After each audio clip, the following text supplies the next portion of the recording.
Welcome back to the Stan Simpson Show. Remember, you can catch us online, ctnow.com/Stan. Here with Michael Sharpe, the CEO of Jumoke Academy, one of the state's top urban schools, a charter school, making tremendous strides. Some of the test scores, we'll talk about test scores and get back into discipline issues. Some of the test scores I saw in the Hartford Current, your seventh graders, writing proficiency. I think we have a chart here.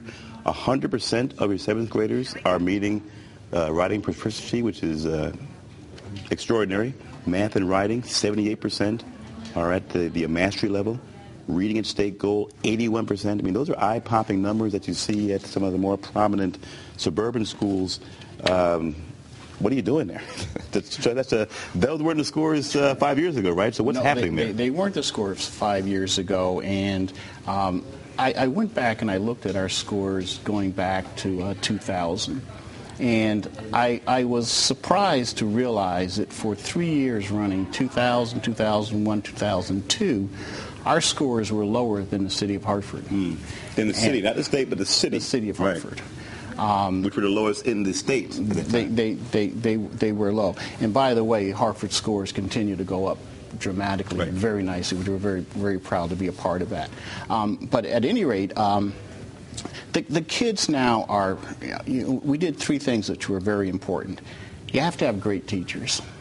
And we spent a great deal of time weeding through the market to come up with great teachers that wanted to commit to our kids. And then you have to introduce a rigorous and relevant curriculum that the kids engage into. And we did that. And then one of the barriers we realized is that our kids did not have an expectation of success. They didn't have a culture of we're winners. Right. And so we had to recreate that so that they had this sense that they were really good, they were the best. And that sounds simple, but that's very, very important to get them into the mindset of being successful winners. And that has a domino effect, right? Once those kids have a culture of winning, then your job becomes easier because they become the leaders of the school, not the teachers and the administrators. Those guys who are winning and like success, they now set the tone. Exactly. Right? Talk about that, because people don't understand how important it is for to develop that core leadership among your kids, that they then set a tone. If the children have a sense that they are smart and have ability, they perform at a level that lots of people don't expect. Let me give you an example. Our 6th, 7th, and 8th grade had 120 students last year. We increased our enrollment this year by 45 new Hartford students coming into our schools for the first time in 6th, 7th, and 8th grade. Most of our kids come in pre-K, K1 and work their way up. Our concern was who was going to control the climate, the new kids or our kids? And today, only 2 months into school, we can't tell who the new kids are.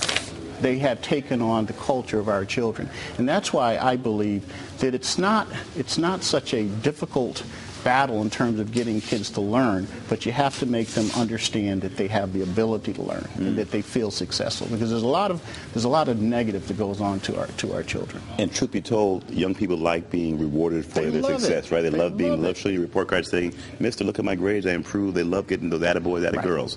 Right. And a classic example is I was talking to the kids after the Hartford Current article, and I said, "Why do you think you guys are in the newspaper?" And the kid said, "Because we're smart." And that's what I want them to say. We're smart.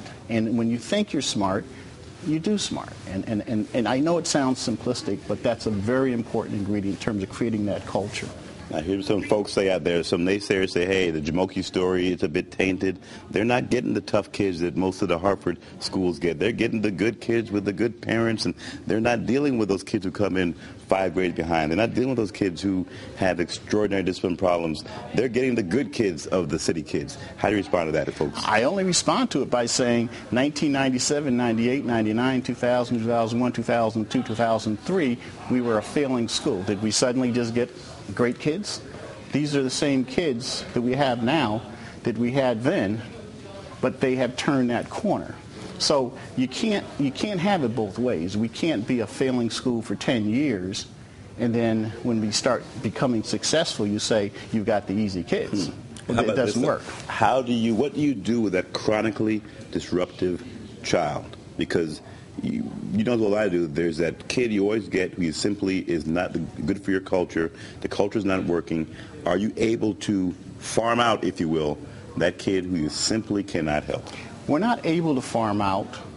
Now, there's some that say you can counsel out. We don't. I went back and I looked at our records. In the past 10 years, we have only had 3 children leave under circumstances in which someone might question. Out of 10 years. Now, we have kids that leave because we document why a child leaves.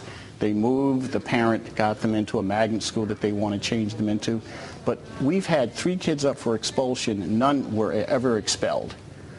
This year, they were not. Okay. They were not. We don't lose our children.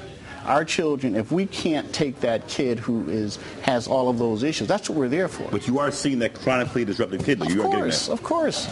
They send them to me. Of course. How about this now? What do you do with that chronically underperforming teacher?